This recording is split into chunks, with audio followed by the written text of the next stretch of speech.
Good day, everyone. In this presentation, I apply Patricia Benner's novice to expert theory to a practice scenario from cardiac procedural nursing leadership.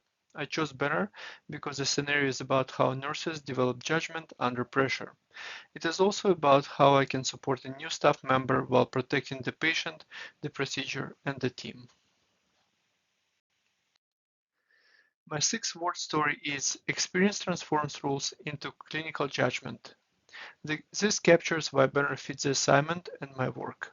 In this presentation, I will introduce Benner, summarize her theory, connect it to my view of nursing knowledge, apply it to my scenario, and ask 5 questions I would bring to Benner. On this slide, I want to focus on Patricia Benner's biography. Benner's background connects clinical nursing, education, research, ethics, and clinical judgment.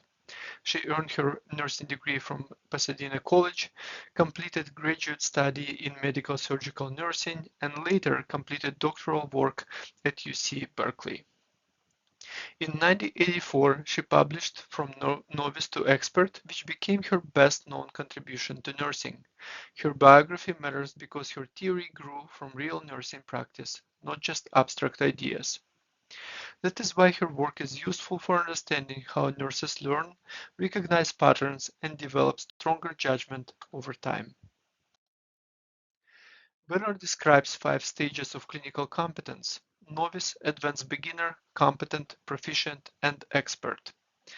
A novice needs clear rules and support. An advanced beginner starts to recognize repeating situations. A competent nurse can plan and prioritize. A proficient nurse sees the situation more fully, and an expert nurse often recognizes what matters quickly. This is not guessing, it's judgment built through experience. Benner gives me a practical leadership language for supporting nurses at different stages. I can ask, what is this nurse noticing? What might be they missing? What support would help them act safely? A strength of this theory is that it respects experience-based knowledge. A limitation is that it can focus too much on individual development and not enough on staffing, workload, hierarchy, and culture. When discussing how Banner fits my view of nursing knowledge, I see nursing knowledge as practical, relational, and shaped by context. Evidence matters, but it's not the only knowledge in the room. I also need ethical judgment, self-awareness, attention to the tone of the room, and awareness of system pressures. Banner helps me ask what kind of knowing is being used in the moment and how I can explain expert reasoning without embarrassing someone who is still learning. Here is my practice scenario that works well with this theory. In a high-volume invasive cardiac care setting, a complex procedure is about to start. The schedule is behind, a newer staff member seems unsure about equipment preparation, while another team member is focused on moving quickly. The patient is awake and notices the tension. A narrow view says the problem is the delay. Banner helps me see the deeper issue. Clinical judgment, learning, patient trust, and team safety are all happening at once. Using Banner, I would first protect the patient and confirm safety. At the same time, I would recognize that the newer nurse needs clear prompts, not embarrassment. As the leader, I need to see the whole picture: schedule pressure, equipment uncertainty, patient worry, and team tone. I would pause briefly, clarify roles, confirm equipment and safety checks out loud, and debrief afterwards so the moment becomes learning instead of blame. If I were sitting across from Banner, these are the questions I would ask with regards to this scenario. First, how I can slow down the room without undermining the urgency, as cardiac procedural care requires both speed and safety. Second, how do I distinguish a novice knowledge gap from unsafe practice, as accountability and compassion both matter.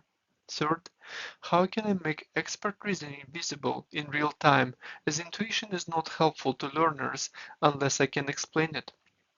Fourth, where does a theory fall short when workload or culture limits learning as systems pressure can affect practice? Fifth, what outcomes show that clinical judgment is developing as starting the case on time is not the same as improving practice. In my current role, Banner's theory helps me lead with more intention. It reminds me not to define a staff member by a mistake or a delay. Instead, I can ask what stage of development, what support, and what system conditions are present. It also reminds me that expert practice includes teaching and not just doing. Still, theory doesn't replace immediate action when safety is at risk, and it does not replace leadership responsibility for workload and culture. To conclude, Banner's theory is useful because it connects directly with my practice. It helps me understand how clinical judgment develops, how expert nurses recognize patterns, and how leaders can support learning under pressure. My main takeaway is this: safe nursing practice grows when leaders make expert reasoning visible, protect dignity, and create conditions where nurses can learn while patients remain safe. These references support the theory summary and application. Thank you.